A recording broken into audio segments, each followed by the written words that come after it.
Bueno, buenos días. Me presento, mi nombre es Cintia Garrido.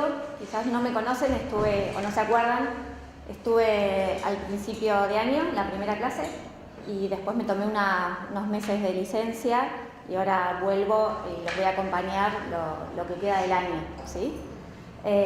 Así que bueno, hoy me tocó retomar con un tema que es muy amplio, ¿sí? Que es de la terapéutica del dolor. Y ustedes piensen que es un tema que hay distintas especializaciones médicas que abarcan el dolor, digamos, es como una especialidad más. Entonces es un tema enorme que obviamente no lo vamos a poder abarcar en este seminario, ¿sí? O sea, lo único que vamos a hacer hoy por hoy, que tenemos una hora y piquito, ¿sí? Es hablar de algunos conceptos de dolor para ampliar esta mirada que tenemos y la terapéutica hacia el dolor. Y además vamos a hablar de un solo grupo farmacológico que son opioides, ¿sí? Nada más. Y un poquito de terapia no farmacológica que me parece sumamente importante, ¿sí? Dicho esto, bueno, agradecer también a Lore que me está acompañando hoy, que me hace el aguante, y también a Manuel Kroll, no sé si lo conocen, pero también participó en el armado de esta clase, ¿sí? Hace varios años. Bueno, puse la foto de Mafalda con el mundo como con curitas, ¿no? Porque para empezar a hablar de dolor me parece que no podemos quedarnos solamente en hablar del dolor físico, y esto es un concepto personal que tengo yo, que hoy por hoy estamos viviendo en un mundo que duele bastante, entonces ir más allá del dolor físico es lo que vamos a ver hoy también, ¿sí? Muy bien. Entonces, ¿cuál es la definición de dolor? ¿Se imaginan cómo uno puede definir el dolor? Una sensación subjetiva de molestia, digamos. Exacto, sí, bien, perfecto. Es una sensación, una experiencia, como dice la compañera, que es subjetivo, es algo muy personal, muy del sujeto, ¿sí? Y que es claramente algo desagradable. A ninguno de nosotros nos gusta tener dolor, ¿sí? Y que esta sensación y esta experiencia va a estar atravesada por variables como pueden ser la edad, como pueden ser la cultura, ¿sí? La etapa de la vida, ¿sí? El momento emocional que está viviendo esa persona. No es lo mismo cómo vive una lumbalgia, cómo la puedo vivir yo, cómo la puede vivir una persona que vive en el campo, ¿sí? Entonces va a depender mucho de todas estas variables que lo hacen a esta experiencia muy personal. Al ser el dolor una experiencia sensorial, no se puede cuantificar, ¿sí? O sea, yo no puedo decir, bueno, tenés de dolor de 25 miligramos, por ejemplo, o no sé, como el colesterol, tenés 230 de colesterol, es algo que yo puedo cuantificar. Pero el dolor no. Igualmente se utilizan escalas de evaluación, pero es algo que sigue siendo igualmente subjetivo, ¿sí? Por lo tanto, también para evaluar la eficacia de los fármacos es muy difícil, ¿sí? ¿Se entiende? Bien. Y otra cosa que les puse acá es que el dolor ha acompañado a la humanidad a lo largo de su historia, ¿sí? Y que cumple una función biológica adaptativa, ¿sí? De supervivencia, ¿sí? Yo no me expongo a situaciones de dolor, digamos, si me pincho, saco la mano, si me quemo, saco la mano, ¿sí? Generalmente evitamos, por una cuestión de supervivencia, el dolor. O un síntoma de alarma, ¿sí? De decir, bueno, che, ¿qué me está pasando? Me está doliendo un montón la panza, qué sé yo, me duele un montón la cabeza, ¿sí? Entonces es algo que me alarma y me hace ver a ver qué está pasando. Igualmente, hoy por hoy queremos salir de este concepto de dolor como daño tisular, ¿sí? Y en esta definición también se los aclara, ¿sí? Les dice que puede estar asociado a un daño tisular real o potencial, ¿sí? Entonces tenemos que salir de este concepto que si hay daño tisular tiene que haber dolor, digamos, y si no hay daño tisular no puede haber dolor, ¿sí? Y ustedes se van a enfrentar a un montón de patologías, hoy por hoy, cada vez más, cuando empiece su práctica, de personas que tienen dolor, pero no se les puede ver un daño tisular, ¿sí? Y ahora vamos a ver eso un poquito también. ¿Por qué vemos esta patología? ¿Por qué vemos terapéutica del dolor? Bueno, porque es una de las consultas más frecuentes en la atención primaria, ¿sí? Lo van a ver. Puede ser un síntoma que acompaña a un proceso orgánico, ¿sí? O puede ser una enfermedad en sí misma. Y es una de las patologías que va a producir mayor discapacidad, pérdida laboral, ¿sí? Va a estar acompañado de afectación de la calidad de vida. Una persona con dolor crónico, no sé si han tenido algún familiar o ustedes atravesar esos momentos, digamos, es muy, muy difícil. Y la verdad que hoy por hoy conseguir una analgesia adecuada es complicado, ¿sí? Depende igual la patología, y hay muy poca capacitación médica, ¿sí? Ustedes imagínense que también, lo que decíamos hoy, nosotros hoy vamos a ver solamente un grupo farmacológico y un poquito de terapéutica no farmacológica, pero hay mucho más, ¿sí? Y estamos centrados en un modelo que es un modelo biomédico, ¿sí? Es decir, que el tratamiento va a ser con fármacos. Nosotros pensamos en dolor y estamos pensando a ver qué fármaco le voy a dar, ¿sí? ¿Bien? Entonces eso lo vamos a tener que cambiar. Esa es la propuesta también que vamos a hacer hoy. Hay diferentes tipos de dolor. ¿Ustedes vieron dolor ya en algún momento? En Arti 4 el año pasado. Bien, genial. O sea que más o menos saben la vía de dolor. Eso, bien. Bueno, vamos a repasar igualmente un poquito hoy.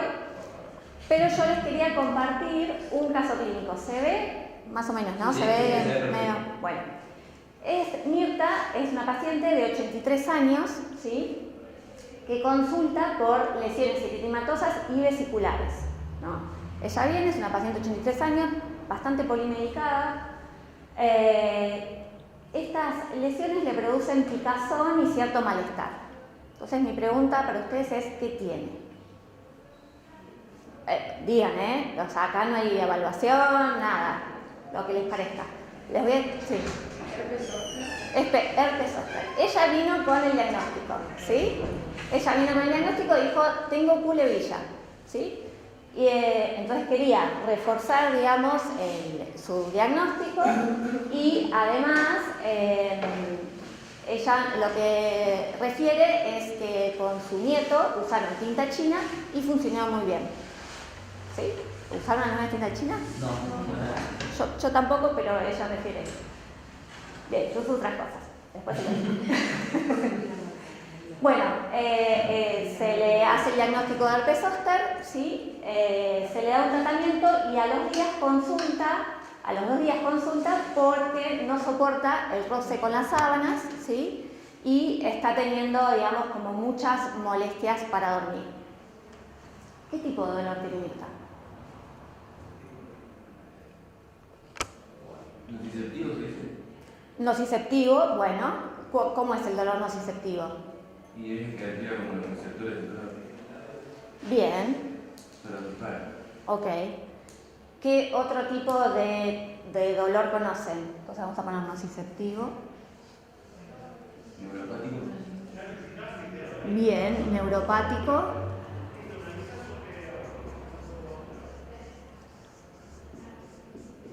¿Qué más? O sea, a veces una clasificación y después estaba la que decía dolor somático visceral y Bien. referido. Bien, el dolor somático y visceral, ¿dónde entraría? Del nociceptivo. El nociceptivo, ¿sí?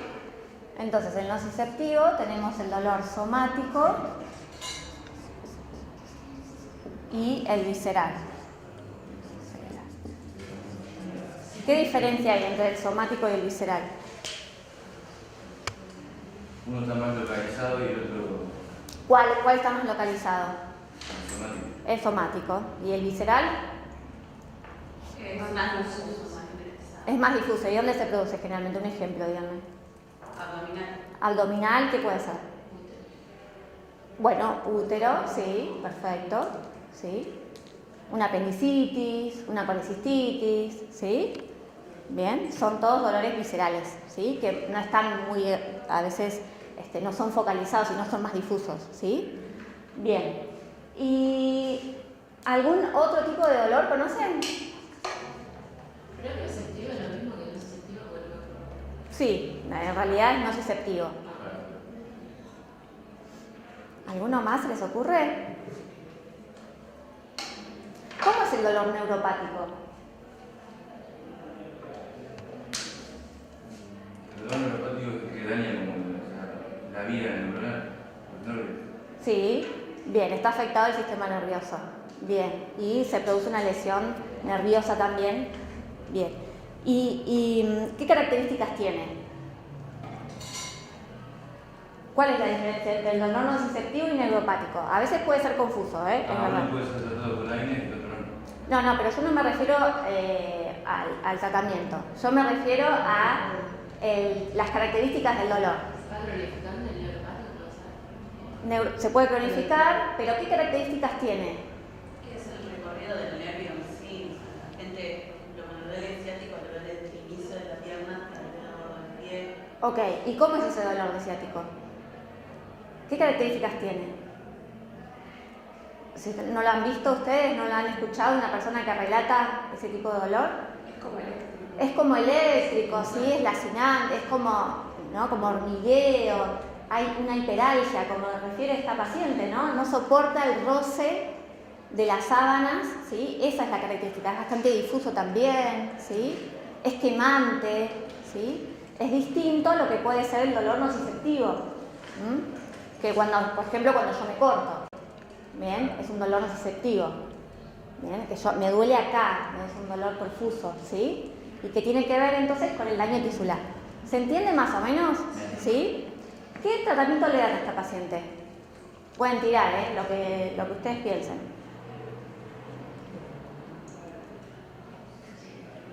O sea, sería un dolor en este caso neuropático para la paciente.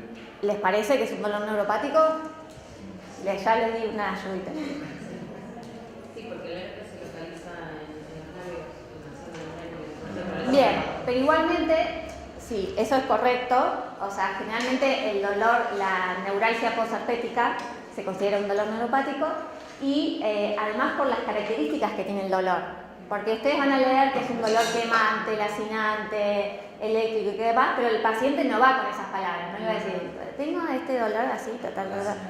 Entonces, como que uno tiene que ir un poco descubriendo qué tipo de dolor es, ¿sí? Bien, entonces, es un dolor neuropático y ¿qué tratamiento le darían a la paciente? Bueno, AINES seguro que no, porque no le van a hacer efecto. Bien, ¿ustedes todos piensan que AINES no?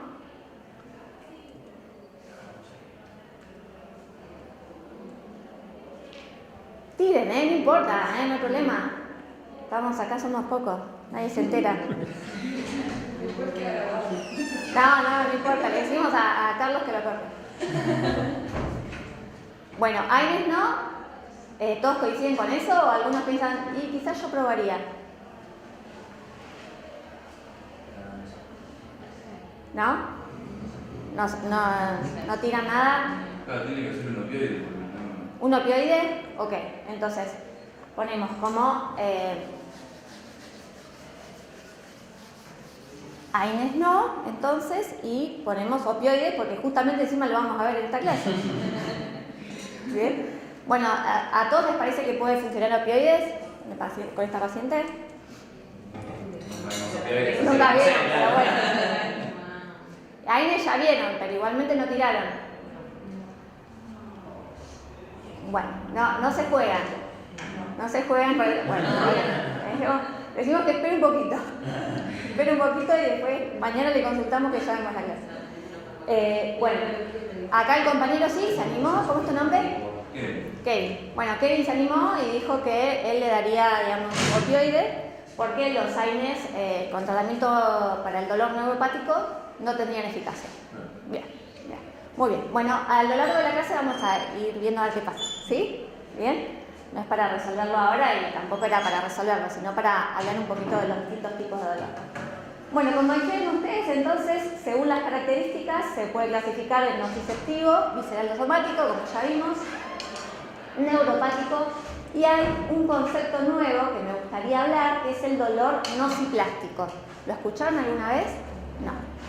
Bien, lo que se dice es que el dolor nociceptivo se produce por una lesión, por una lesión tisular, ¿sí? El dolor neuropático por una lesión nerviosa y el dolor nociplástico por una sensibilización central, ¿sí? ¿Qué quiere decir esto? Que todavía se está investigando, este concepto se incorporó en el 2017, o sea, fíjense que hace poquito, y que tiene que ver con una ampliación de las vías excitatorias del dolor, ahora lo vamos a ver, o con una función inhibitoria, una disminución de la inhibición de las vías de dolor, ¿sí? Lo que produce un dolor crónico persistente. ¿Bien? ¿Sí? No se puede ver una lesión tisular en este tipo de patologías, en este tipo de dolor nociplástico, ¿sí? Pero la persona sufre dolor. ¿Bien? ¿Se les ocurre alguna patología con estas características? Son patologías bastante modernas hoy por hoy. Persona que no se le puede ver un daño tisular, ¿sí? Daño de órgano ni daño nervioso, pero estas personas tienen dolor persistente. ¿Una fibromialgia? Una fibromialgia, ¿sí? El típico caso de la fibromialgia, que la persona manifiesta dolor, pero si estás bien, ¿vieron? Es un tema el manejo de la fibromialgia, ¿sí? Y puede estar acompañado de otros síntomas, como puede ser la fatiga, ¿sí? Como puede ser la ansiedad, la depresión, ¿bien? Entonces, a esta altura, digamos, yo estoy viendo muchas personas con dolor nociplástico. Ustedes lo van a ver mucho más, ¿sí? Entonces, esto todavía es algo que se está investigando, pero para que lo tengan en cuenta, ¿sí? ¿Bien? Y después lo que puede haber es un dolor mixto, que es lo más frecuente lo que vamos a ver, ¿sí? Que es un rejunte de estos tres tipos de dolor. Entonces acá yo les puse un grafiquito donde, no sé si se ve bien, se ve medio borroso, después cualquier cosa le paso la página donde lo saqué, donde se ve el dolor nociplástico, fíjense ustedes, fibromialgia, intestino irritable, sumamente frecuente, ¿sí? Fatiga crónica, las cefaleas, la vulvodinia, la cistitis intersticial, sumamente complejo. No sé si ustedes ya vieron, están viendo antibióticos, ¿no?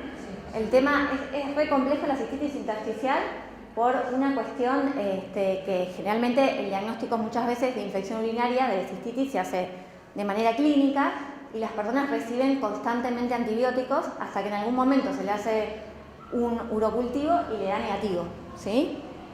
Entonces, es una patología a tener en cuenta y que forma parte del dolor nociplástico, ¿sí? Así también como el dolor crónico, el dolor lumbar crónico, todo lo que tiene que ver con el dolor pélvico, es otra patología que forma parte del dolor nociplástico, ¿sí? Y después tenemos el dolor neuropático y el dolor nociceptivo, ¿sí? Y fíjense que estos tres tipos de dolor se pueden mezclar y producir un dolor mixto. ¿Bien? O sea que fíjense que es sumamente complejo el tratamiento y el abordaje, el abordaje de estos tipos de dolor. Generalmente con los dolores nociplásticos es necesario reconocer que estamos frente a este tipo de dolor porque tienen muy poca abordaje terapéutico, generalmente no funcionan los distintos fármacos, ¿sí? Que hoy por hoy conocemos, que se utilizan, y el paciente deambula médico tras médico con distintos diagnósticos, con distintos tratamientos, ¿sí? Y no puede encontrar una solución, ¿sí? Bien, ¿se entendió? Sí, seguimos avanzando entonces un poquito. Hay otra forma de definición, sería el dolor crónico oncológico. El dolor crónico se considera el que dura mayor a 3 meses, a 6 meses, 3, 6 meses, depende de la biblio, y que generalmente no se puede ver una solución de ese dolor, ¿sí? No, digo, bueno, acá ya en breve tiempo este dolor va a disminuir. No, la verdad que no se ve una solución a ese tipo de dolor y está acompañado con malestares, digamos, a nivel fisiológicos, como puede ser alteración del sueño, alteración del ánimo, ¿sí? De vínculos y demás. Bueno, el dolor crónico oncológico es una patología real, ustedes la conocen, o sea, saben que existe. Afecta hasta el 50% de los pacientes que tienen cáncer. Hay cánceres mucho más dolorosos, como son los de la boca, como son los genitales, como son el cáncer de páncreas, ¿sí? Y que realmente muy pocas veces se consigue un alivio satisfactorio, ¿sí? ¿Bien? De este tipo de dolor. Porque, como habíamos dicho, hay una baja formación médica en el manejo de opioides y también hay miedo al manejo de opioides, ¿sí? Entonces, por eso también hoy lo vamos a ver. Y después tenemos el tema de dolor crónico no oncológico, que para mí, hoy por hoy, actualmente está siendo un problema. El 30% de la población sufre algún tipo de dolor crónico no oncológico. Afecta negativamente la funcionalidad y el bienestar psicológico del paciente. Muchas veces este dolor es nociceptivo y al no encontrar un daño tisular, como que muchas veces cuesta que la familia lo pueda entender, el proceso que está viviendo el paciente, ¿sí? Como que dicen, bueno, no tenés nada, o que la persona está en cama, que tiene una fatiga crónica, no se puede entender, ¿no? Y encima como que tenemos este concepto de que tenemos que tener un estudio complementario para hacer el diagnóstico de una patología y en este tipo de dolor muchas veces no lo hay. Entonces el paciente trata de pedir distintos métodos de estudio, complementarios y demás para encontrar algo que pueda justificar su dolor y eso no lo encuentra, entonces es sumamente frustrante, ¿sí? Y para el dolor crónico no oncológico, la terapia farmacológica falla mucho, ¿sí? Entonces esto también quiero que lo tengan en cuenta. Tenemos que ir a un enfoque multidisciplinar para poder manejar este tipo de dolor, ¿sí? ¿Bien? Bueno, estoy como me parece, voy un poco lenta, ¿sí? Puede ser. ¿Se entiende? ¿Bien? Bien. Entonces, ¿cómo evaluamos el dolor?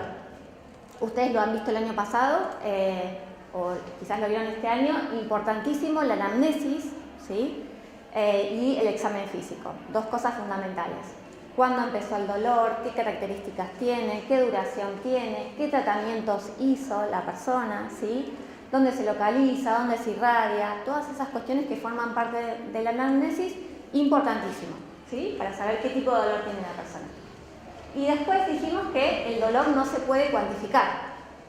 No se puede cuantificar, pero necesitamos como tener un marco a ver qué intensidad tiene ese dolor, ¿sí? Entonces se utilizan las escalas analógicas. De EVA es una de las más utilizadas, que es una escala numérica. Se le dice al paciente, bueno, 0 no tenés dolor y 10 es el máximo dolor que sentiste en tu vida, ¿no? Y ahí vamos.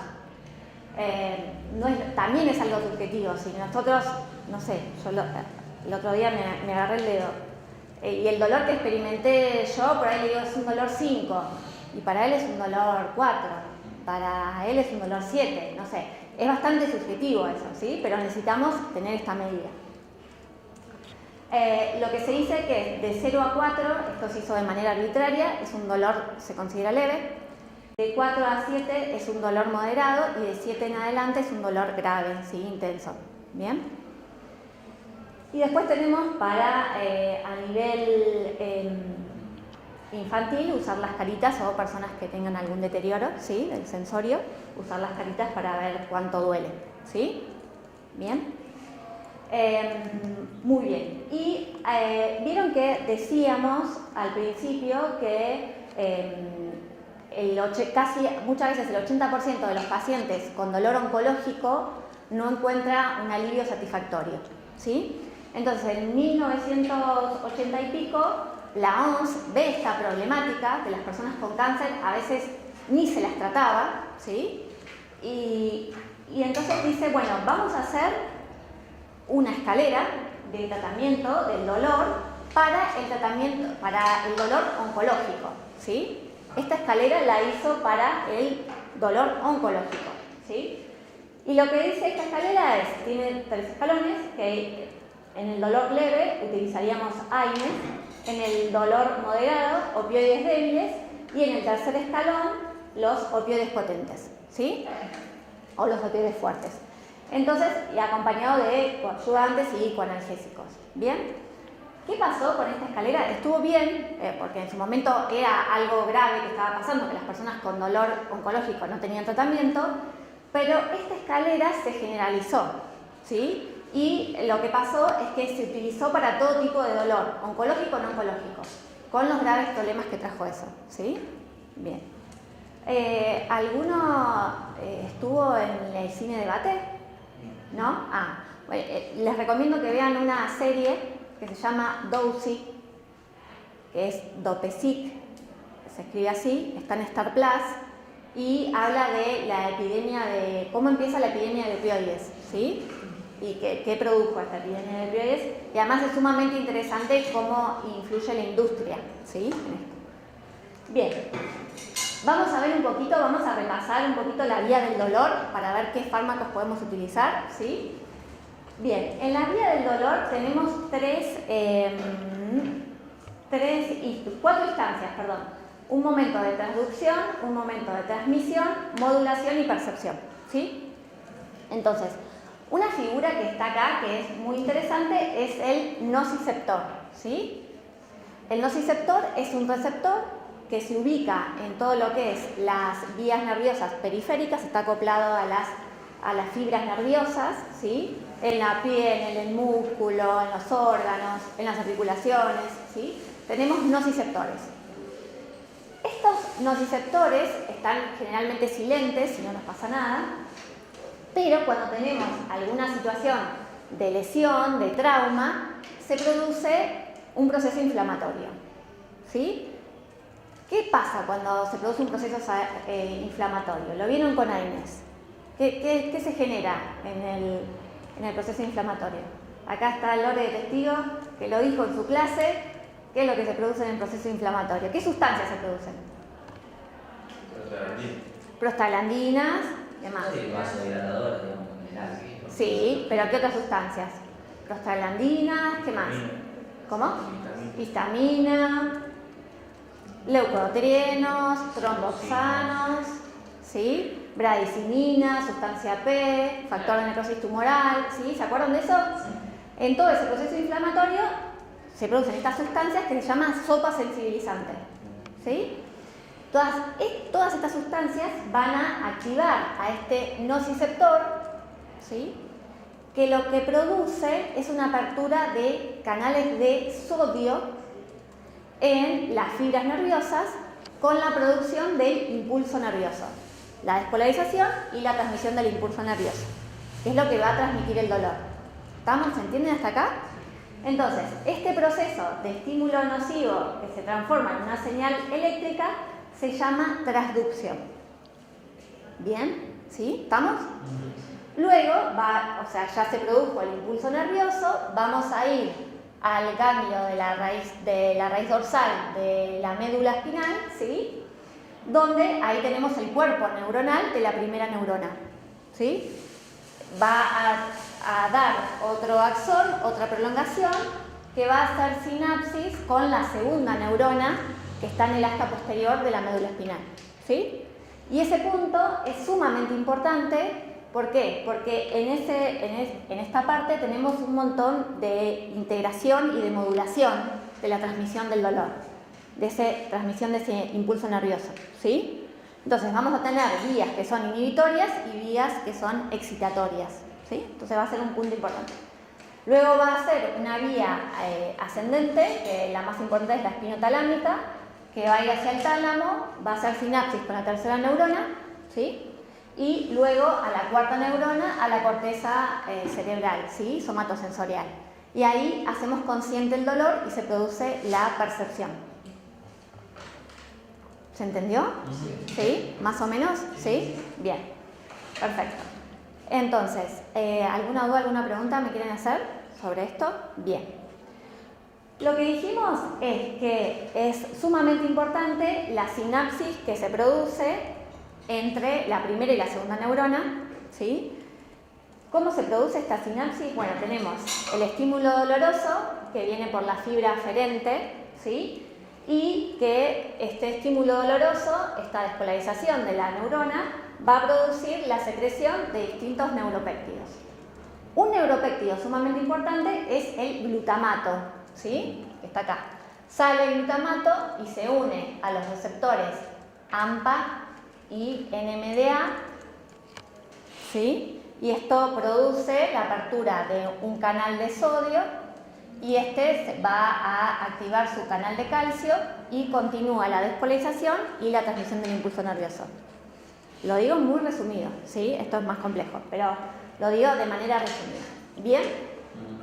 Esto produce el que se siga transmitiendo el impulso nervioso. Muy bien. Y acá podemos ver que tenemos canal de sodio voltaje dependiente, esta figurita la hice yo. Después acá tenemos canales de calcio, ¿sí? Y, bueno, los distintos receptores que hablamos recién. ¿Dónde les parece que pueden actuar los fármacos analgésicos? ¿En los canales? En los canales, sí, muy bien. En la brecha sináptica. En la brecha sináptica, esta parte decís vos, ¿y de qué manera podrían? Por ejemplo, no sé, aumentando la captación del glutamato o la degradación. Bien, perfecto. Sí, bien. ¿Conocen algunos fármacos que se utilicen en estas vías, en estos receptores?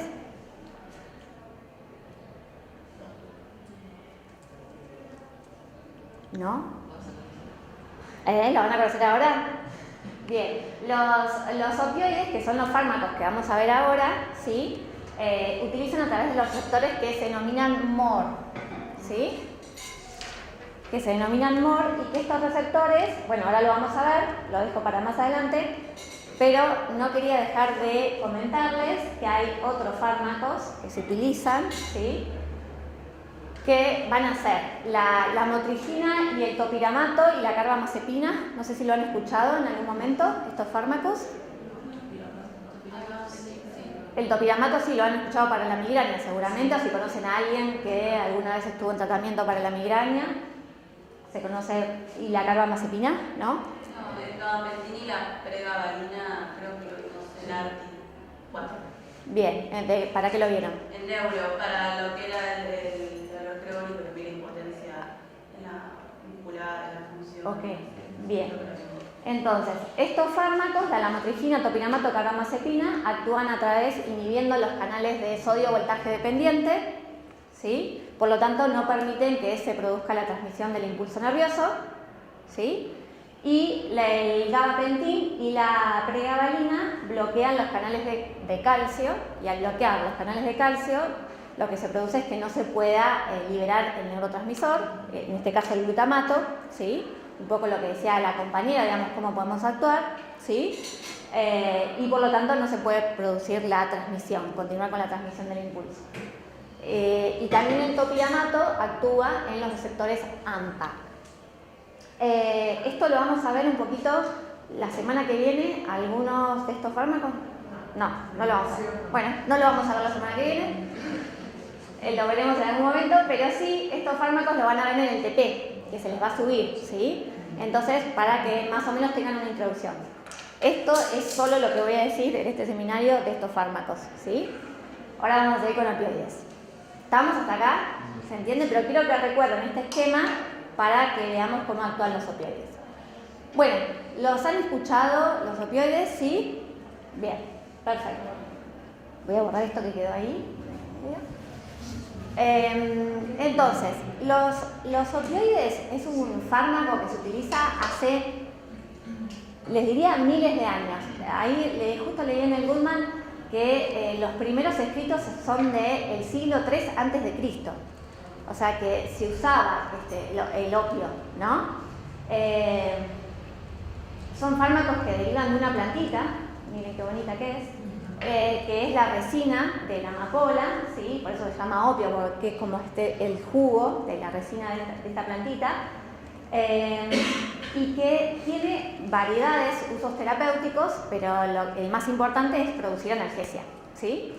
Ustedes imagínense que decían que era como una droga, una planta, en ese caso, en ese momento, que le agradaba a Dios porque podía calmar todas estas sensaciones de sufrimiento de la humanidad, ¿sí? O sea que fíjense desde cuándo se usa. No vamos a hablar de historia acá porque porque no hay tiempo, pero o sea, hay guerras por el opio, ¿no? Entonces como que es algo que la humanidad lo viene acompañándose un montón.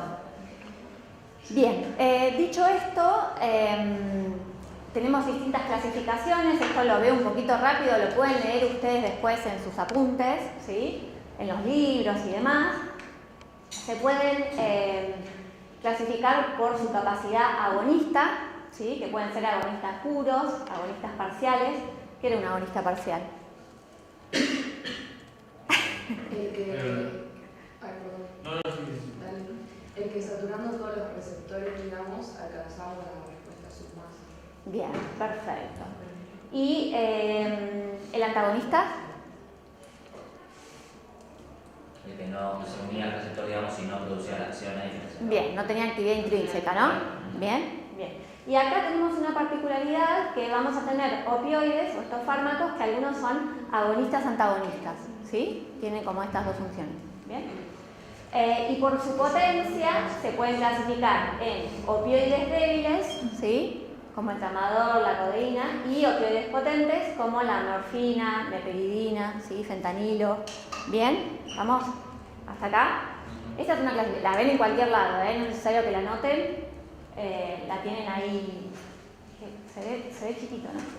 Bien, una cosa importante, receptores de opioides. Los receptores de estos fármacos son receptores que se denominan, hay tres tipos de receptores, ¿sí? Receptores mu, receptores kappa y receptores delta. Pueden también verlo como MOR, COR y DOR, ¿sí? Todos ellos están unidos a proteína GI. ¿Qué producía la proteína GI?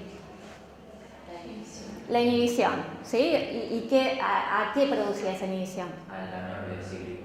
Claro, una disminución del AMP cíclico, ¿sí? ¿Sí? Bien, perfecto. Entonces, cuando un agonista opioide se une a un receptor, ¿sí? A alguno de estos receptores, lo que va a haber es menor actividad de la dinatociclasa, por lo tanto va a haber menor AMP cíclico, y esto produce un aumento de la conductancia de potasio con una hiperpolarización de la célula, y además se produce un bloqueo de los canales de calcio con disminución de la liberación del neurotransmisor. ¿Estamos hasta acá? ¿Sí? Entonces, lo que vimos recién hace un ratito es que en la sinapsis, en la transmisión de este impulso, teníamos estos receptores MOR o receptores MU, ¿sí? Que lo que producen es eso. Y fíjense acá, inhiben a la entrada de calcio, ¿sí? Bien.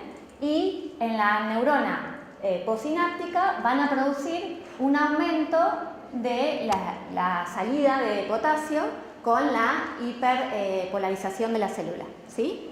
Esto a lo que lleva es a una disminución de la transmisión del impulso, ¿sí? ¿Se entiende, chicos? ¿Vamos hasta acá? ¿Sí? La entrada de calcio. Bloquea el canal de calcio, ¿sí? Por lo tanto hay menos entrada de calcio. Son muy parecidos a los de cómo es la que viene el cloro, el tipo polarizado en la... ¿Cuál? Tiene un nombre. ¿Qué tipo de fármacos eran? Eso es la pila. Ah, bueno, eso sí lo vamos a ver la semana que viene. No, la otra. Ah, ¿por qué? La que viene es depresión, después viene ansiedad, insomnio y ahí vamos a ver. Sí. Capaz que Ok. Sí. Igual tiene como una acción inhibitoria, pero el receptor de las benzodiazepinas es distinto a este, ¿sí? Sí, total. Tiene una acción inhibitoria porque habla en los canales de cloro, como dijiste. Sí. Bien. Estamos hasta acá. Y una particularidad que tiene los receptores de opioides es que una vez que se une el agonista, se produce una fosforilación del receptor y que muchas veces lo inactiva y en algunos casos se puede llegar a invaginar, ¿sí? Ese receptor y no funciona, no está más, digamos, ya está, se fue. Y lo que puede ser una explicación para la que se produzca tolerancia con estos fármacos, ¿sí? Bien. Bien. Entonces, tenemos la distribución y la función de los receptores. No sé si se ve muy chiquito, pero lo que ustedes pueden ver, todos los colores son receptores de opioides, donde se distribuyen en todo el sistema nervioso, ¿sí? Todo el sistema nervioso central y periférico. Bien, entonces, lo más importante es que a nivel del nervio periférico, de la sustancia gris periacuodental, de la médula, van a producir analgesia, ¿sí? Cuando se unan a los receptores mu, delta, kappa, igual que en el nervio periférico, y en la sustancia gris periacuodental, que vamos a tener más que nada receptores mu, ¿sí? Esto de la morfina es puede ser, no me acuerdo. Bueno, la morfina es un opioide, ¿sí? O sea que se va a unir a este tipo de receptores, ¿sí? Bien. Tenemos el hipotálamo, donde también tenemos receptores de opioides y van a actuar, por ende, ahí, ¿sí? Con todo lo que tiene que ver con el placer por la comida, por el orgasmo, ¿sí? A nivel de la corteza cerebral actúa en todas estas vías que tienen que ver con la recompensa. Entonces son fármacos que van a producir una sensación placentera. ¿Y cuál es el gran problema que producen los opioides? El abuso, la adicción, ¿sí? Ahora vamos a ver esos conceptos. Y también tenemos receptores en el bulbo, en el bulbo, en la protuberancia, en los centros de la respiración, que tenemos receptores mu, que ahí actúan los opioides. ¿Y saben lo que producen? ¿Qué pueden producir? ¿Qué es lo más grave que pueden producir los opioides? Paro respiratorio, ¿sí? ¿Sí? Bien. Porque actúan en este nivel a través de estos receptores y inhiben estos receptores de la respiración, ¿sí? Estos centros de la respiración, donde hay una menor sensibilidad a la presión de dióxido de carbono y eso produce la disfunción respiratoria, ¿sí? Que es el efecto adverso más grave que pueden tener los opioides, ¿sí? Bien. A su vez, vamos a tenemos receptores en el sistema inmunitario, ¿sí? Receptores mu en los linfocitos, y esto se está viendo porque pueden ser un efecto adverso que pueden producir inmunosupresión. En el sistema gastrointestinal también tenemos receptores donde disminuye la motilidad gástrica, ¿sí? Las secreciones. ¿Saben qué otra función tienen los opioides? ¿No? Además de la analgesia, ¿conocen loperamida? ¿No? ¿Es la antihistamínica? No. Ah, no, es el para la diarrea. Sí, para la diarrea, ¿sí? La loperamida, lo vamos a ver, es un tipo de opioide que se utiliza para la diarrea crónica no infecciosa, y que actúa a través de estos receptores y produciendo una disminución de la motilidad y las secreciones, ¿sí? Bien. Y en el sistema cardiovascular también, que produce hipotensión y bradicardia, ¿sí? A través del nervio vago. También son fármacos que pueden producir disforia. No se sabe a través de qué mecanismo, dónde estaría el receptor para producir esta situación, este cuadro clínico, ¿sí? Bien, ¿estamos hasta acá, chicos? Sí. ¿Preguntas, dudas? ¿No? ¿Vamos? ¿Seguimos? Bien. Entonces, los usos terapéuticos que vamos a tener van a ser la analgesia. Para la tos y la disnea, ¿saben qué se utiliza? ¿No? Mira, bueno. Ahora lo vamos a ver. Para la diarrea y también se utilizan opioides para abstinencia opioides, ¿sí? Y como anestésicos. O sea, son fármacos que tienen múltiples usos. Bueno, vamos para la parte como más aburrida, que es la farmacocinética. Disculpen, pero van a tener distintas, o sea, los distintos fármacos va a variar su farmacocinética, pero yo se los puse todos juntos para que más o menos puedan tener algo integral, ¿sí? Porque es muy difícil acordarse fármaco por fármaco de la farmacocinética. Solamente voy a remarcar algunas cuestiones puntuales. Entonces, vamos a tener que son sustancias muy liposolubles, ¿sí? Por lo tanto, son sustancias que tienen un gran volumen de distribución, ¿sí? La mayoría va a tener una transformación hepática que muchas veces pueden producir metabolitos que son activos y que le va a dar su función terapéutica, o algunos producen metabolitos inactivos pero que producen los efectos adversos, ¿sí? Depende del opioide de que estemos hablando. Van a tener la mayoría de ellos también una eliminación renal, entonces hay que tener cuidado en insuficiencia renal, ¿sí? Y tiene múltiples vías de administración de distintos opioides, ¿sí? Puede ser por vía intravenosa, vía oral, subcutánea, intramuscular, transdérmica. La subcutánea se utiliza mucho en cuidados paliativos, en personas que están en los últimos momentos de su vida, ¿sí? Porque son personas caquéxicas que no se les puede encontrar un acceso venoso, ¿sí? Bien, y generalmente puede ser vía local, pero que no es bastante controvertido. Y uno lo puede elegir muchas veces por la potencia y, como decías, como, con variables farmacocinéticas. Depende del paciente que tengamos enfrente, y muchas veces, el tipo de opioide que me conviene utilizar. Un tema, por ejemplo, como decíamos hoy, de insuficiencia renal. Bien, creo que esto nada más. Después ustedes lo complementan con sus estudios y con el Goodman. Lo que quiero hablar ahora es un poquito de efectos adversos. ¿Qué efectos adversos conocen de los opioides? Un poco lo podemos sacar por lo que estuvimos viendo de su actividad, ¿no? Sus funciones terapéuticas. Vómitos. ¿Vómitos? ¿Por qué produce vómitos? Pero viene del hospital y... Bueno, sí, realmente es sumamente frecuente los vómitos, o sea que sí, eso lo tienen que tener siempre en cuenta. Náuseas y vómitos, sí, por esta cuestión, viste que actuaba a nivel del sistema digestivo y producía un retardo del vaciamiento gástrico, ¿sí?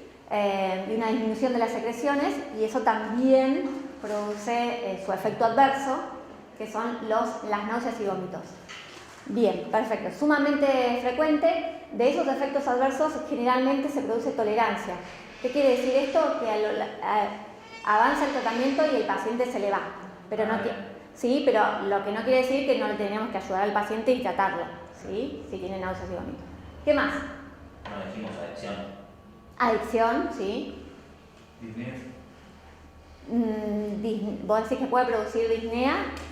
Por el paro respiratorio que tiene. Exactamente, sí. En realidad se utiliza en el caso de la disnea, ¿sí? Y en el caso de la tos, como vimos sus usos terapéuticos, ¿sí? Pero lo que puede producir es el paro respiratorio, ¿sí? La insuficiencia respiratoria, que es lo más grave, pero es sumamente infrecuente, ¿sí? No así, por ejemplo, en Estados Unidos y Canadá, que tienen la epidemia de opioides, ¿sí? Principalmente con el fentanilo, que la gente se muere en la calle de insuficiencia respiratoria. Bien, ¿qué más? ¿Taquicardia puede ser? No, habíamos dicho que producía hipotensión y bradicardia, ¿sí? Entonces, generalmente lo que puede producir eso, que no tiene mucha relevancia clínica, pero hay que tenerlo en cuenta. Potencial de adicción lo dijimos, náusea dijimos, depresión respiratoria lo dijimos. Algo sumamente frecuente es la constipación, ¿sí? Re frecuente la constipación. Y generalmente no se produce tolerancia a eso, o sea que tenemos que tratarlo. O ver al paciente, digamos, aconsejarlo, digamos, que tenga una buena alimentación rica en fibras, ¿sí? Que tenga buena hidratación, y si no, darle algún tipo de laxante. Bien, siempre cuando damos un opioide tenemos que estar pensando en darle algún tipo de laxante. Muy bien, ¿qué más? Disforia, ansiedad, depresión, inquietud, esto también lo vimos, ¿sí? Ustedes vieron que los receptores están distribuidos en todo el sistema nervioso y puede producir estas situaciones clínicas. Y el tema de sedación, ¿no? Como embotamiento, ¿sí? Sedación. Bien, es sumamente importante, que creo que lo vieron cuando empezaron a ver terapéutica razonada, que en la terapéutica razonada el caso clínico que les da en los apuntes que nosotros le pasamos es de una persona que es taxista y tiene tos y le dan codeína. ¿Se acuerdan? Bueno, Entonces era un tema porque podía producir, digamos, así como somnolencia, ¿sí? Creo que era taxista, si no me equivoco. Bien. Entonces, para tenerlo en cuenta. Bien. Profe, una consulta. Sí. Por ejemplo, hay medicaciones que vimos que generaban también temblores musculares involuntarios o, por ejemplo, debilidad al movimiento o a la coordinación relacionada con los opioides. ¿Eso es de la familia en general o es justamente de ese grupo familiar, de ese grupo que era para el dolor? Sí, lo vimos, la pregabalina y el gabapentin. Sí, pero no son, la pregabalina y el gabapentin no entran en el grupo de opioides. ¿Sí? No. Quizás me expresé mal. Pero la pregabalina y el gabapentin son grupos farmacológicos que van a actuar en las vías del dolor, pero no forman parte de los opioides. ¿Sí? Que quede claro eso, chicos. ¿Sí? Es otro grupo farmacológico. ¿Sí? Bien. Eso. No sé si está bien ahí. Sí, ¿Tu duda? ¿Sí? Bien. Otra cosa que acá yo no puse es la hiperalgia, chicos. O sea, los opioides cada vez se utilizan más, ¿sí? Cada vez hay un mal uso de los opioides y pueden producir hiperalgia, o sea, como el efecto contrario a lo que tendrían que producir, ¿sí? La persona siente muchísimo dolor. Y eso se ve mucho con el tramadol, que es uno que lo vamos a ver ahora. Bien. Profe, ¿eso que es por algún metabolito que genera? Porque por la propia vía no tendría sentido Sí. que aumente el dolor. Bueno. Claro, tal cual. Puede ser por el tema que vimos del receptor, que se impagina, digamos, con el uso crónico, y hay como mayor, digamos, como un efecto rebote, y por algunos metabolitos también puede ser, ¿sí?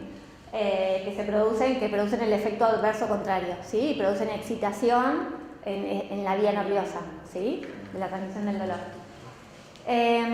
Bueno, algunos conceptos para repasar, para ir más rápido, porque ya son las 9. Igual tenemos hasta las 10.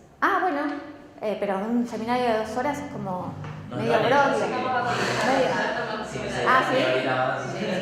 ¿Sí? Yo porque es aburrido, 2 horas acá hablando es como, me parece... entonces, estos conceptos me gustaría que los repasemos.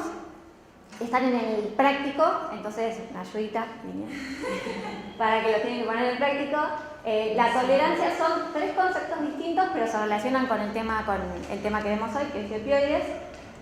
Que uno es, la tolerancia es cuando tengo que aumentar la dosis del fármaco para producir el mismo efecto. ¿Se entiende? Es lo que decíamos hoy. Digamos, está vinculado seguramente a este tema de que se invagina el receptor, una de las teorías es esa, y yo tengo que aumentar la dosis del fármaco para producir el mismo efecto, ¿sí? Después tenemos el concepto de dependencia, que es un estado de adaptación que produce un síndrome de abstinencia cuando yo retiro el fármaco. Yo le saco el fármaco a la persona, en este caso el opioide, y empieza con ansiedad, con malestar, con irritabilidad, con temblores, ¿sí? Todo un síndrome de abstinencia que tiene que ver porque se produce una dependencia física y psíquica, ¿sí? Y el concepto de adicción tiene que ver con un patrón de comportamiento compulsivo hacia el uso de un determinado fármaco, ¿sí? Que esto no es que solamente lo puede producir un fármaco, ¿sí?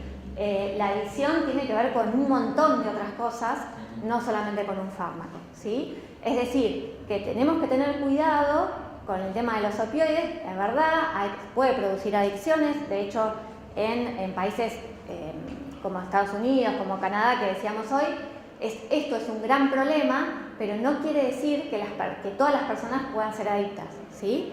O sea, que hay ciertas circunstancias que hacen a la persona que sea adicta. Entonces, lo que quiero decir con esto es que generalmente cuando la persona tiene un dolor y un dolor grave, un dolor oncológico grave, raramente se van a hacer adictas, ¿sí?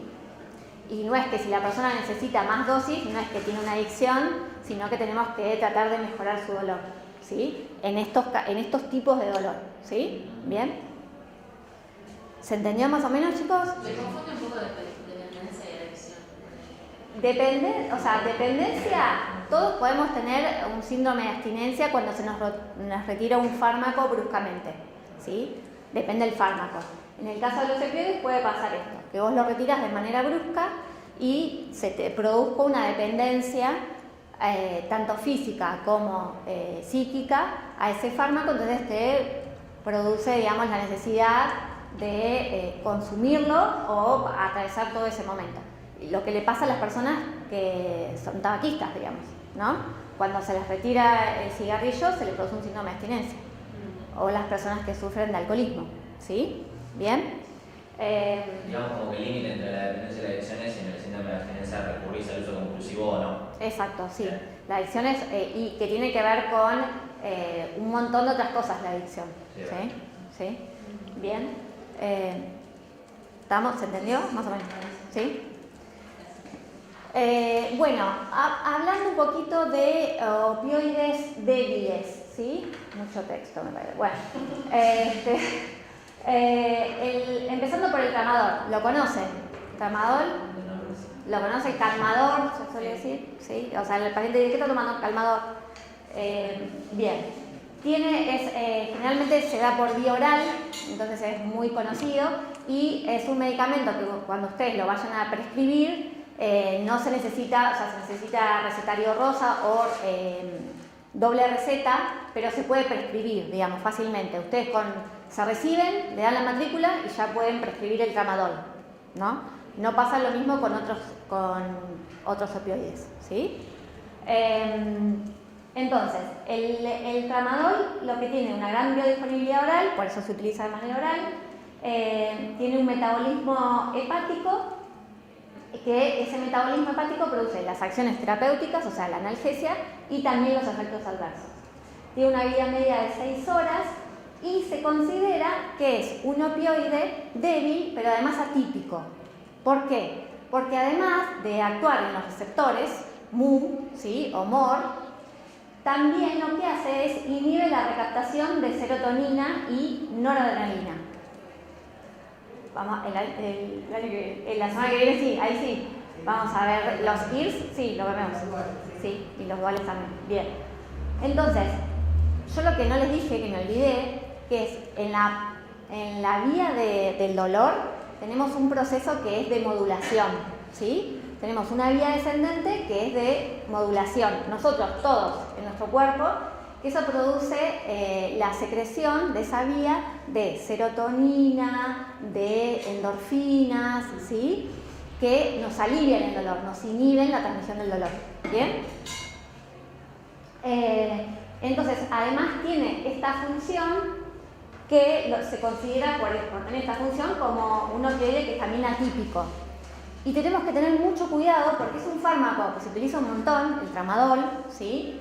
Y cada vez se usan más los inhibidores de la recaptación de serotonina, ¿sí? Que vamos a ver la semana que viene, cuando veamos depresión. Entonces, tenemos que tener cuidado porque la combinación de estos fármacos puede producir un síndrome serotoninérgico que puede ser fatal, ¿sí? Y más en adultos mayores, ¿sí? Es sumamente frecuente ahora de ver. Y también nos está utilizando mucho, o sea, se está analizando mucho el tramadol y se está viendo, digamos, no sé si es tan bueno como parece que es, no sé si es tan eficaz como parece ser, ¿sí? Eso ustedes lo van a leer en la Biblia que le pasamos.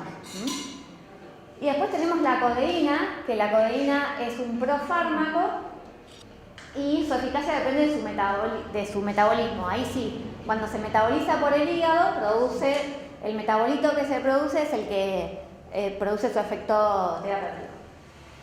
Y tiene una biodisponibilidad oral variable, también se suele usar por vía oral. Y tiene un metabolismo hepático por esta enzima, que es la CYP2D6, es una pregunta de parcial. No, mentira. Ya tenés que guardar. ¿Cuál es la enzima? No, pero esta enzima por ahí la van a leer mucho, que la van a leer toda su vida. No, mentira. Yo la sé porque lo leí ahora. Que esta enzima tiene gran variabilidad individual, ¿sí? Entonces,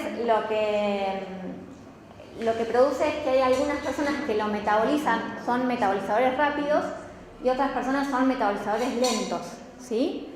Entonces, esto también hay que tenerlo en cuenta cuando nosotros damos un opioide y hay personas que no les produce ninguna analgesia o muy poca, y hay otras personas que le produce muchos efectos adversos con mínima dosis, ¿sí? Y tiene que ver con esta enzima. Y generalmente ustedes lo van a ver a la codeína asociado a AINES, y no sé si se acuerdan cuando vieron AINES que esto se hacía para aumentar la eficacia analgésica, ¿sí? No sé si se acuerdan en NNT para tratar, el número necesario para tratar que tenían los AINES, y cuando se asociaba la codeína a AINES aumentaba, ¿sí? Esta eficacia, aumentaba la eficacia, ¿sí? Bien. Bueno, datitos para repasar. Bien, entonces estamos hasta acá. Hay más opioides débiles, yo solamente voy a hablar de estos dos, ¿sí? Bien. Opioides fuertes. Tenemos la buprenorfina, que tiene un gran primer paso hepático por vía oral, por eso se han desarrollado los parches transdérmicos, ¿sí? Para evitar este primer paso hepático. Y lo que tiene de particular este opioide es que tiene un agonismo parcial por los receptores mu y un antagonismo sobre los receptores kappa, ¿sí? Entonces, ¿qué es lo que pasa? Que se utiliza mucho esta droga, yo la verdad que no tengo experiencia, pero bueno, es lo que leí, para desintoxicar a pacientes dependientes de opioides, ¿sí? Bien. ¿Por qué? Porque al tener un agonista parcial y estar con un agonista puro, ¿sí? Lo desplaza y uno iría retirando el agonista puro, ¿sí? Bien. Entonces, nada, a tenerlo en cuenta, y me lo puse por esta cuestión nada más, quizás ustedes en algún momento lo ven, ¿sí? Bien, bueno, la tan conocida morfina, ¿sí? La han escuchado seguramente.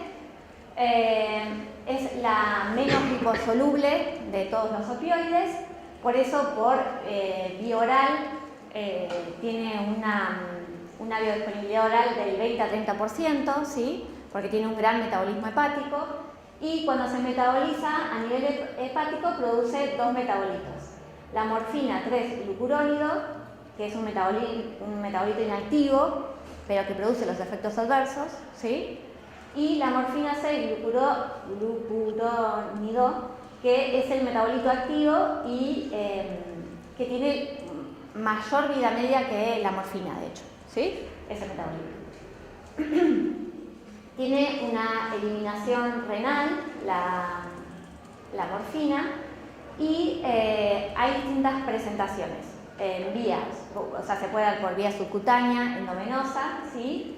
Y una de las más utilizadas es el jarabe de morfina, que bueno, este año no vamos a ver el caso clínico con eso, pero el año pasado hacíamos como cambios de la morfina a través de, pasamos de vía oral a vía endovenosa, entonces ¿qué teníamos que hacer? Como que tenía que ser ese cambio, pero bueno, este año no, pero igual se los dejé anotado acá, ¿sí?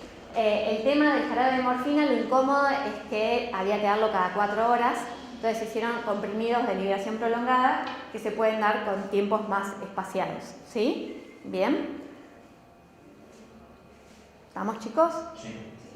Bien, después tenemos otros opioides fuertes como la mepiridina. ¿La han escuchado? En FSH, ¿se acuerdan de FSH? ¿Cómo pasa el tiempo, no? Trabajo de parto, ¿lo han escuchado? ¿No? Bueno, la mepiridina es un opioide, ¿sí? Quizás, y estaba en las guías de parto, digamos, como un analgésico a utilizar, es un opioide. Sepan que hoy por hoy no se recomienda el uso, ¿sí? No sé, tendría que estar Diego acá, pero que estoy diciendo cualquier cosa. Pero bueno, en esta guía no se recomienda el uso de este analgésico porque puede producir depresión respiratoria para el bebé, ¿sí? Pero se utilizó en algún momento para el trabajo de parto, ¿sí? Como analgesia en el trabajo de parto. tiene un gran metabolismo hepático y pulmonar, bueno, y produce una actividad, no produce su metabolismo una actividad analgésica, pero sí excitatoria.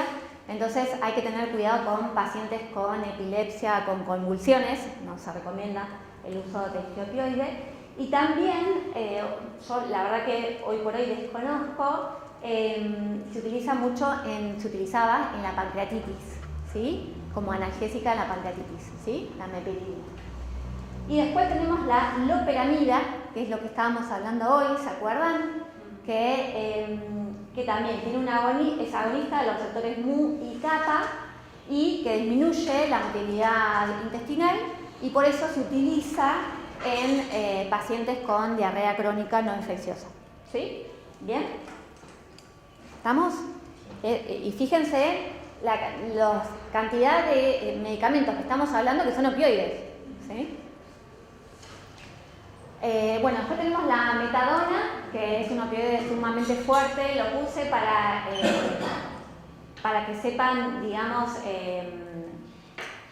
porque tiene otras funciones, además de actuar en los receptores mu. Es un opioide sintético, ¿sí? Es atípico porque bloquea los receptores NMDA, ¿sí? Y la recaptación de serotonina.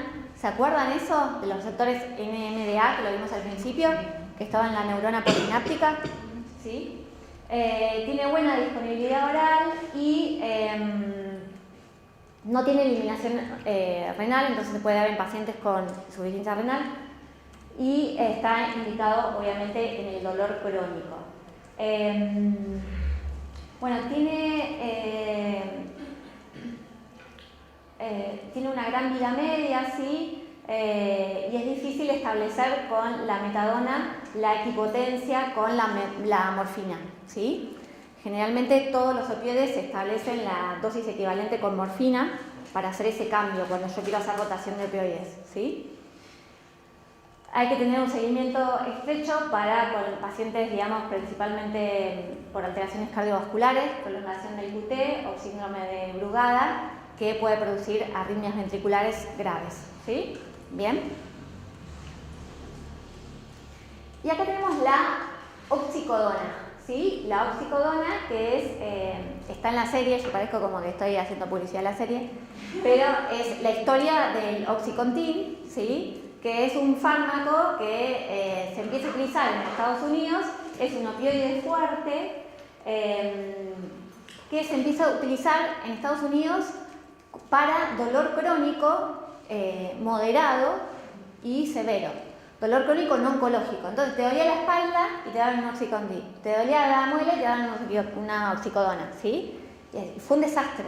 Fue un desastre. Generaba adicción, decían que generaba en menos del 1% de adicción y fue un desastre total, ¿sí? Bien, y hoy por hoy es uno de los más utilizados de forma crónica. Y después tenemos el fentanilo, que también es una gran crisis que estamos viviendo hoy del fentanilo, más que nada en estos países que decíamos hoy. Es un potente agonista de los receptores mu, ¿sí? Con gran liposolubilidad, por lo cual hay como chupetines en personas con cáncer que utilizan como chupetines con fentanilo, que lo pueden, digamos, bueno, lo chupan y eso es para calmar el dolor. Esto pasa por la gran liposolubilidad que tiene, ¿sí? Y donde se puede usar de manera sublingual. El inicio es rápido, digamos, calma mucho el dolor, ¿sí? Y la vida media es corta. Bueno, también se puede usar en la anestesia y en pacientes tolerantes a opioides, ¿sí? El fentanilo, la verdad que generalmente lo usa, al ser tan potente, ¿sí? Lo usa el especialista, ¿sí? Generalmente este tipo de fármacos lo utiliza el especialista. Bien, ya terminamos, ya queda poquito. La nalbufina, ¿por qué la puse? Bueno, nada, porque es una agonista sobre los receptores kappa y antagonista de los receptores mu, para que vean este tipo de acción, nada más. No me interesa mucho más y es algo que está en desuso, ¿sí? Nada, para ponerles un ejemplo de agonista-antagonista, nada más. Y esto sí me interesa, que es opioides antagonistas, ¿sí? Que está la naloxona, esto sí me interesa mucho, que habíamos dicho que el antagonismo era que se unía al receptor, tenía afinidad, pero no tenía actividad intrínseca, ¿sí? Entonces carece de esta acción en los receptores, por lo tanto no produce analgesia, pero lo que sí es se utiliza para revertir los efectos de los opioides, principalmente la depresión respiratoria, ¿sí? Tiene una vida media de 4 horas, entonces hay que estar atentos cuando uno da este fármaco, porque muchos opioides tienen una vida media mayor, entonces termina la vida media de la naloxona y empieza otra vez la actividad del opioide, ¿sí? Agonista.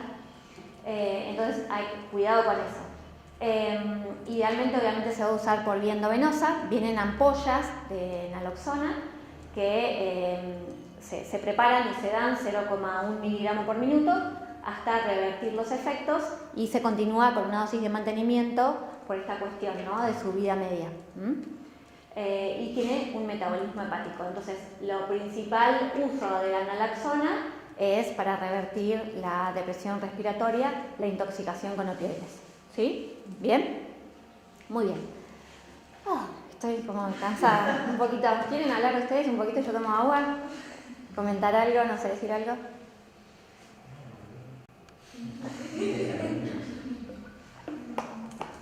¿No? ¿Algo, Lore? No, les iba a decir que también está la serie, hay otra versión quizás más accesible en Netflix, Sí. que capaz que no todos tienen Star Plus, pero en Netflix la mayoría, que se llama Make Killer. Era la misma serie en otra versión de Medicina letales. Ay, sí, la vi, qué buenísimo. Sí. No la vi yo, pero a mí me parece muchísimo, o sea, hablando de cualquier cosa, ¿no? Pero muchísimo mejor la actuación y mejor representado de Toxic. No, pero para ver lo que pasó, digamos, Sí. cómo la industria metió un fármaco donde no tenía que meterlo y cómo lo hizo, y bueno, Sí. las consecuencias, Sí. o sea, se ve bien y capaz que pueden verlo en Netflix y en la de Star Plus. Bien, genial, buenísimo. ¿Los personajes o cambia la historia? No, la historia es Es más actual. Hay parte, bueno, hay parte ficcionada, pero... Sí, sí, pero sí, tal cual. Para ver cómo es el trasfondo, está buenísimo. No, pero Sí. los mineros no están en la de Netflix. ¿El qué? Los mineros no están en la de Netflix. No sé, no la vi yo la de Netflix. Bien, bueno, acá puse como conclusión de opioides, pero nada, es algo que no es una conclusión ya determinante así, sino lo que quiero decir es un poco algunos puntos a destacar del tratamiento de opioides. Nada, que esto lo vamos a seguir profundizando en el práctico, ¿sí? No quiero que esto les quede así como regla general. Sino, a ver, no hay dudas de la eficacia establecida que tienen los opioides en el tratamiento del dolor agudo, ¿sí? En el tratamiento del dolor oncológico y en la fase final de la vida, ¿sí? Y no sé por qué quedó eso ahí. Bueno, no termino. En el dolor crónico no oncológico, su papel es controvertido, ¿sí? Entonces, volvemos a la paciente que teníamos al inicio, a Mirta. ¿Se acuerdan que tenía un dolor neuropático? Y habíamos hablado de que le podíamos dar opioides, ¿sí? Kevin, ¿te acordás? Sí. ¿Le darías opioides? Si te duele mucho, sí. Ok, bien. Bueno, lo que acaba de decir que es algo controvertido, ¿sí? En realidad, la verdad que no está comprobada la eficacia en el dolor neuropático con opioides, ¿sí? Se ha comparado con placebo, se ha comparado con AINES, ¿sí? Y la verdad que no ha resultado más eficaz, ¿sí? No ha resultado eficaz, ¿sí? No es que no ha resultado más eficaz, no ha resultado eficaz. Pero esto lo van a profundizar un poquito más en todo lo que es el TP, ¿sí? Acá le puse un estudio de los efectos de opioides y medicamentos no opioides en la... no sé por qué quedó así, pero bueno, estaba distinto puesto. En el dolor de espalda y en la artrosis, ¿sí? O artritis de rodilla, Entonces se usaron los opioides y AINES, ¿bien? Y se compararon los opioides frente al placebo y había muy poquita diferencia, digamos, de calmar el dolor, porque dijera un punto, no sé, me dolía 7 y ahora me duele 6, ¿sí? Y no era eficaz para aumentar la funcionalidad, ¿sí? Bien. Entonces, bueno, con eso cuidado, ¿sí? Cuidado con eso porque es bastante controvertido y el uso de opioides en el dolor crónico ya no oncológico tendría como un papel bastante de última instancia, ¿sí? Cuando ya nada más funcionó. Y hay una tensión con el uso de opioides entre lo que es el dolor severo como derecho humano, digamos, las personas que tienen un cáncer, tienen un dolor grave, digamos, fuerte, y no tienen la accesibilidad a los opioides, que es algo que pasa en América Latina, por ejemplo, ¿sí?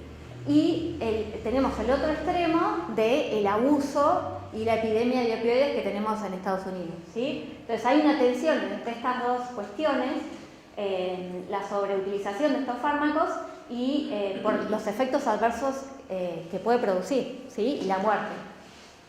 Entonces yo les traje acá, le robé unas diapos a Patricia Varela, que es una docente que estaba el año pasado, nos acompañó todo este tiempo, pero este año está en España ahora.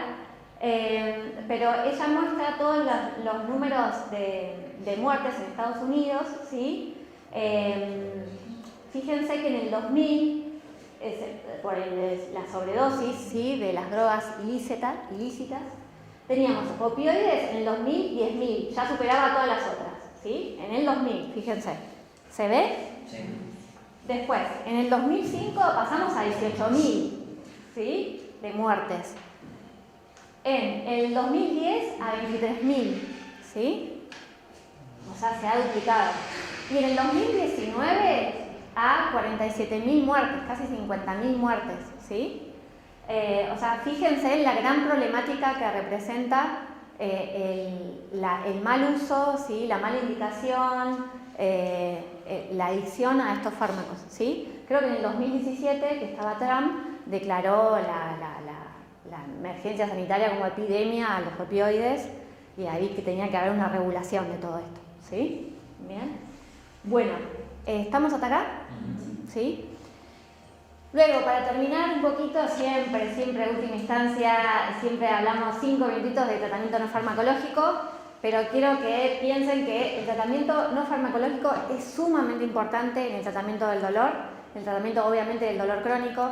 Realmente si una persona se fractura, no vas a decir, respira tranquilo, pensar que el dolor es una creación, que se aprende, no, obviamente se lo va a tratar y para eso vemos estos fármacos, pero en el dolor crónico no oncológico, pensemos siempre en la terapéutica no farmacológica, ¿sí? El tratamiento no farmacológico. Tenemos de ejercicios como reeducación postural, ¿sí? General, como yoga, stretching, pilates, ¿sí? Yo ahí le puse un artículo muy interesante del fortalecimiento del cuádriceps que disminuye el dolor y mejora la funcionalidad articular en pacientes con sobrepeso y que tienen dolor de rodilla, ¿sí? Esto es sumamente interesante, ¿sí? La rehabilitación, ¿sí? La educación para la salud al paciente que viene con un dolor crónico, digamos, como bajar un poquito las expectativas, que quizás no vamos a poder eliminar ese dolor del todo, digamos, ¿sí? No vamos a poder hacer que ese dolor desaparezca, pero sí mejorarlo, ¿sí? O sea, mejorar su funcionalidad de esa persona, ¿sí? Que se sienta mejor, que pueda mejorar sus vínculos. Y muchas veces decíamos que tenemos un dolor, digamos, psíquico, ¿sí? Entonces vamos a proponer un tratamiento psicológico, ¿sí? Muchas veces puede ayudar, ¿sí? Bien, y después de, ahora sí, para terminar, medicinas tradicionales, a mí me gusta mucho todo lo que es medicina ayurveda, no sé si ustedes conocen, no han escuchado, seguramente por Salud de la Mujer. En medicina ayurveda se utiliza el masaje Abhyanga, ¿sí? Que es un masaje que se hace con aceites, ¿sí? Que se han hecho algunos estudios, muy poquitos, imagínense con poquitas personas, de masaje Abhyanga con personas con fibromialgia y los efectos beneficiosos que ha tenido este tipo de masaje. Imagínense que son estudios de 30 personas, o sea, con estudios que se hacen en industria, ensayos clínicos aleatorizados, doble ciego, es imposible competir con eso, ¿sí? Pero sepan que existen otras terapéuticas, ¿sí? Luego tenemos la medicina tradicional china con la acupuntura, que en un momento la acupuntura se recomendaba en las guías NICE, ¿sí? Entonces para el tratamiento del dolor. Piensen ustedes que con la acupuntura yo no puedo hacer un doble ciego, no te pincho, o sea, ¿me estás pinchando? O sea, no, se sabe, digamos, si la pinchada lo estoy pinchando o no. Así que bueno, tenemos estas limitaciones que si lo queremos comparar con el método científico, lo más duro que nosotros vemos hoy por hoy en farmacología, vamos a hacer un poco de agua. Pero pensar que tienen una visión del hombre en el mundo, ¿sí? El ser humano en el mundo, distinta, y por eso no podemos citar los mismos mecanismos de evaluación, ¿sí? Y además que con todo lo otro tenemos la industria también que hace que esto no sea tan conocido. Pero bueno, les quería traer esto para hablar un poco de no farmacológico y consideraciones finales. Quiero terminar 1 hora y media de teórico, ser puntual. Entonces, indispensable pasar de un enfoque biomédico, o sea, decir, bueno, tiene dolor, le doy un tratamiento de fármaco, a pasar a un enfoque biopsicosocial, ¿sí? Que este dolor tiene que ver con las experiencias que tiene la persona, con las creencias, ¿sí? El ámbito donde se desarrolla esa persona, que el dolor existe aunque no haya lesión. Ustedes imagínense lo angustiante que puede ser sentir dolor y que nadie te crea, ¿sí? Estrategias siempre basadas en el movimiento y la actividad, ¿sí? Eso va a ser lo mejor. Disminuir ansiedades, lo que decíamos hoy, ¿sí? De decir, bueno, quizás este dolor no lo vamos a poder sacar, erradicar de tu vida, pero sí poder mejorar tu calidad de vida. Relacionarlos con otras personas, relacionarlos con otros profesionales, con terapistas ocupacionales, con kinesiología, ¿sí? Para ver cómo podemos hacer para mejorar la calidad de vida de las personas, tener un enfoque más en el paciente, ¿sí? Y siempre incluir, en todo tipo de dolores, ya les digo que no sea obviamente agudo, incluir terapias no farmacológicas, ¿sí? Bueno, hasta acá llegué, le pongo la Biblia, que hay mucho más. Dudas, preguntas, si me hacen preguntas, que las pueda contestar, que no me voy. ¿No? ¿Estamos? Que por ahí está bueno, ya que el opioide trabaja tanto con este sistema endógeno que tenemos. Nosotros el año pasado tuvimos una charla de lo que era el cannabinoide y era muy loco porque Belardo nos hablaba de que están tratando de hacer estudios para ir desplazando todas estas drogas y traer el cannabis, que es algo un poquito más natural, es una elaboración un poquito más artesanal, que es una haciendo estudios y bueno, las farmacéuticas le dan como un poquito más de lugar, se está tratando de reorganizar y eso está bueno porque... Me diste el pie justo, digamos. Porque, sí, fue como que, che, preguntame al final de la clase. Porque le vamos a subir una clase grabada de una médica generalista, no me acuerdo el nombre, que se ha especializado en el uso de cannabis medicinal, ¿sí? Entonces le vamos a subir toda una clase con todo el sistema endocannabinoide y la utilización del aceite de cannabis, ¿sí? Como tratamiento, obviamente, para el dolor. Yo no lo mencioné porque vamos a subir este seminario, pero es sumamente importante, ¿sí? Y para ver eso. Entonces va a ser un seminario grabado porque si hoy venía alguien a hablar sobre ese tema, sí va a ser tremendamente largo, ¿sí? ¿Listo? ¿Cerramos? Bueno, chicos, nos vemos. Nos estamos viendo en algunas comisiones o no sé en qué comisión están. Cerramos.